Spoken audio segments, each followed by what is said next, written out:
you very much. Thank you to Enrico and to all the team of Elanphonisos. I'm very happy to be here.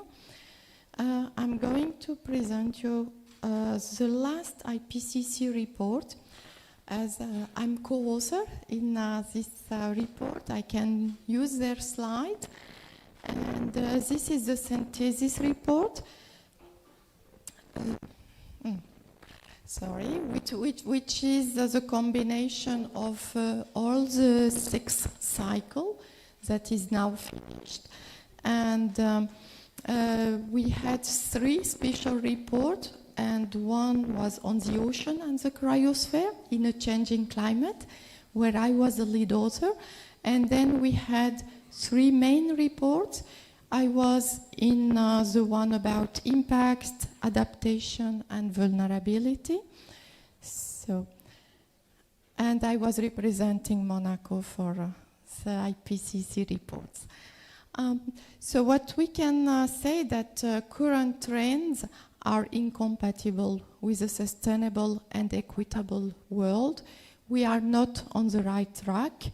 We are already 1.1 degrees Celsius. So if we want to achieve 1.5 degrees Celsius or even 2 degrees Celsius, it is very difficult to make it, even if we take a lot of actions.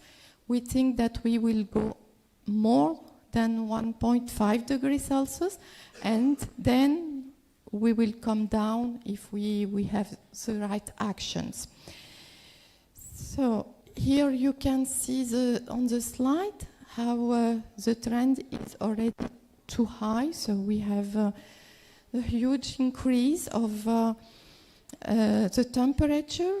As I told you, we are 1.5 degrees Celsius. You can see the methane and not only the CO2. Everything is increasing too fast. So we should take action. It is very urgent.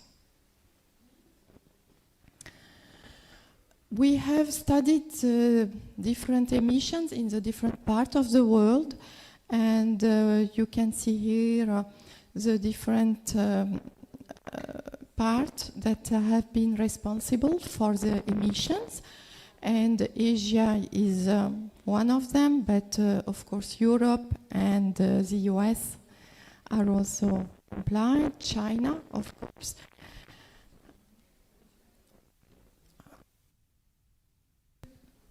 The pace and scale so far and current plans are insufficient to tackle change. So know that government have already done. The government have already done something, but it is not enough. We should do a lot more. So this is clear in the IPCC report. What is already also clear is that human-induced climate change is already there. We were speaking about next generation, but we have already the impact. It's here, so we cannot wait. You can see here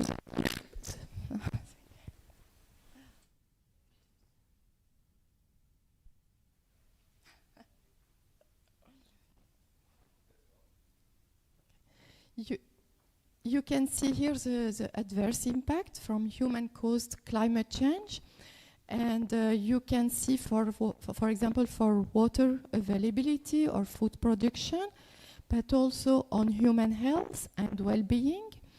And what is very important also is the impact on the cities, because we know that half of the population is already living in the cities, and it's growing, so we think that by the end of the century it will be more than 75% of the population living in the cities. Most of them are coastal, so the sea level rise will be really the big problem.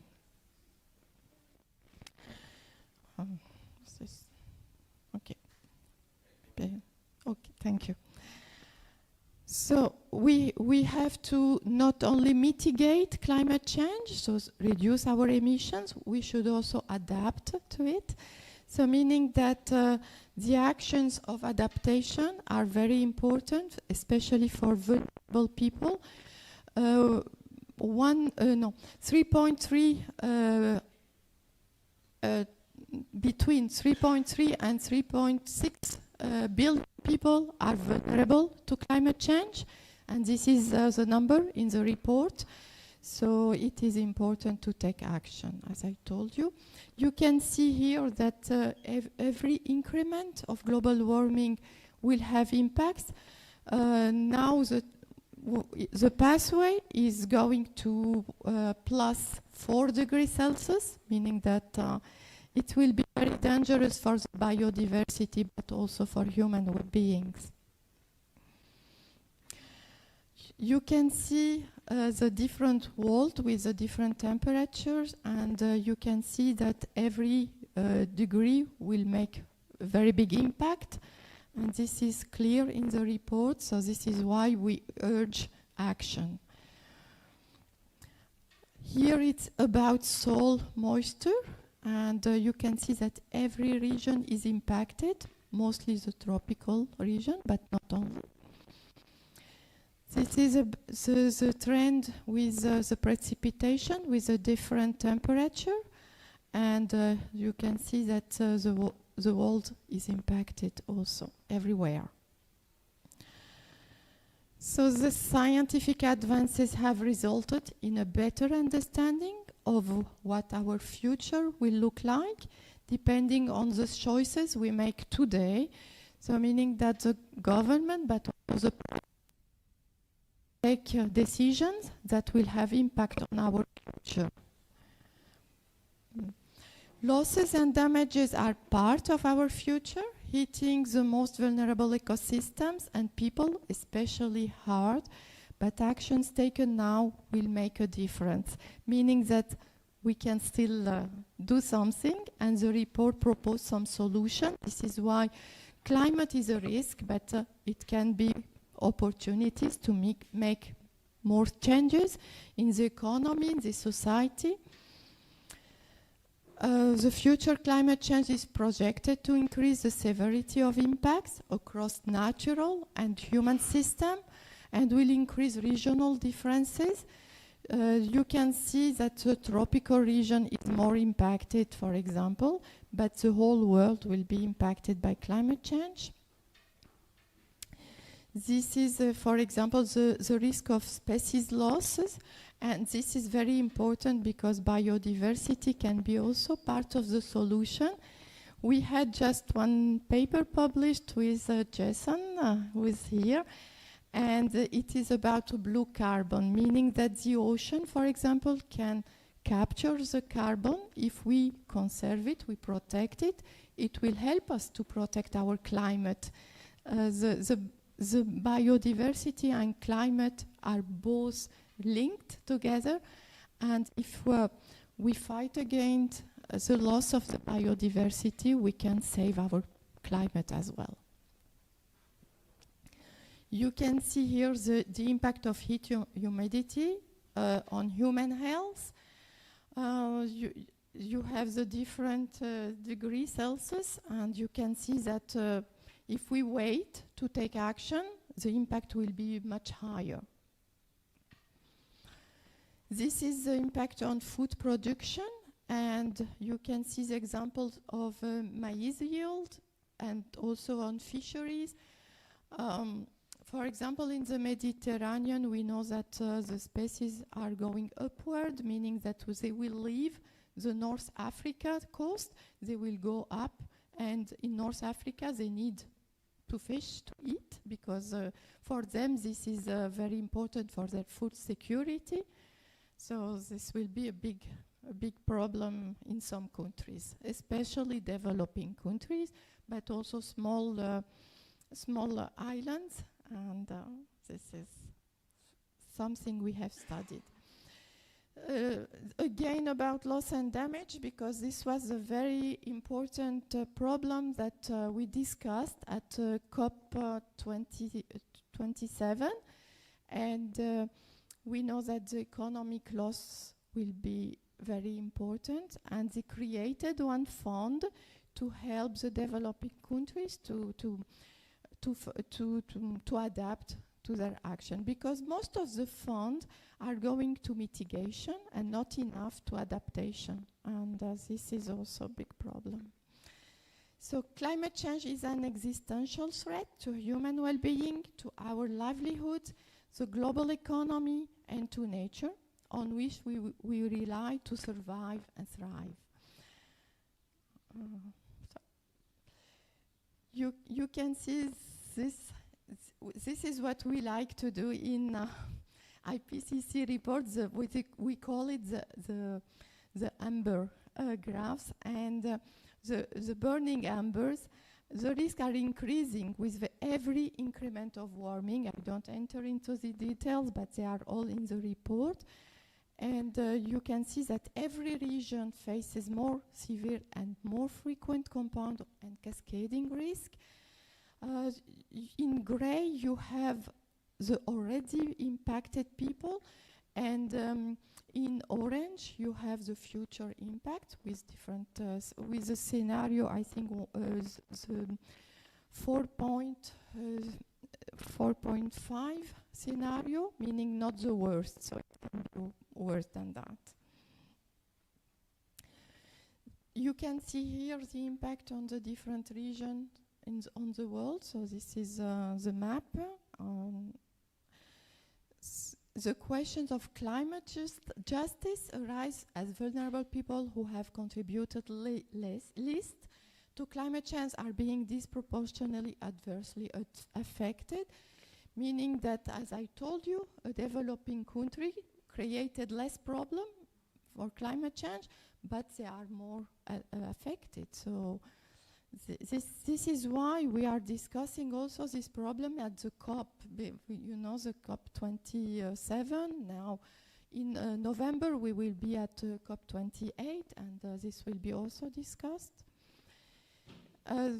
We had one report, it was a 1.5 degrees Celsius report, and we know that we had already a lot of challenges, and now the challenges are even increasing because actions that have been taken are not enough. This is really clear. And limiting warming to 1.5 degrees Celsius or 2 degrees Celsius involve rapid, deep, and in most cases immediate greenhouse gas emission reductions. This is mitigation. It's very important. And with rapid action, we can have climate resilient development, meaning that we fight against climate change, but also we can hit all the other development goals. And you can see on this slide, this is interesting because if we take action now, we can go up to the right pathways, but if we go, if we wait, we will have only the other options which are not good. So action is now, not in the future.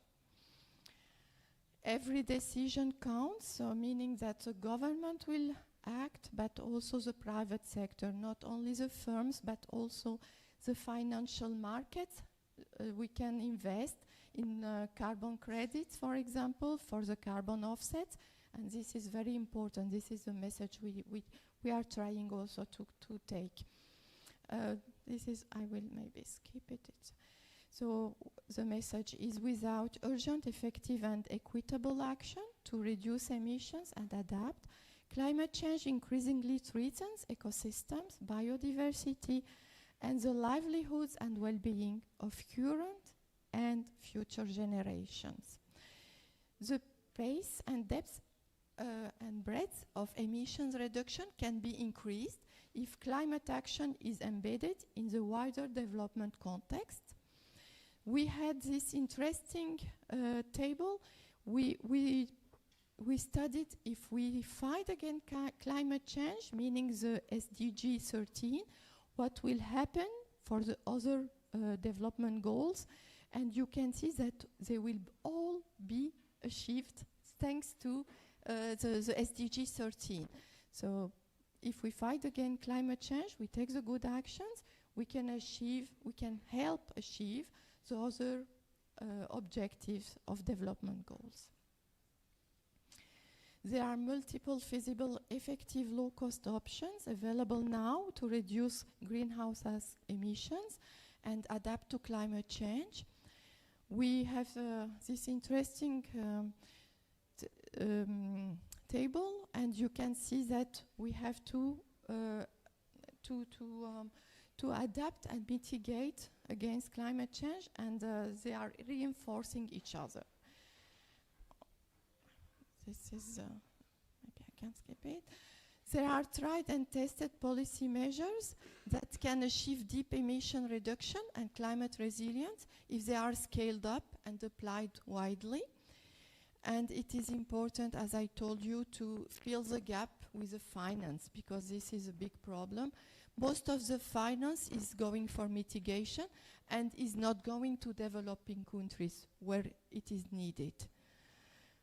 We have to prioritize fairness, climate justice, inclusivity, and sharing our diverse knowledges and values lead to more sustainable outcomes and support transformative change in all sectors. I think I'm done.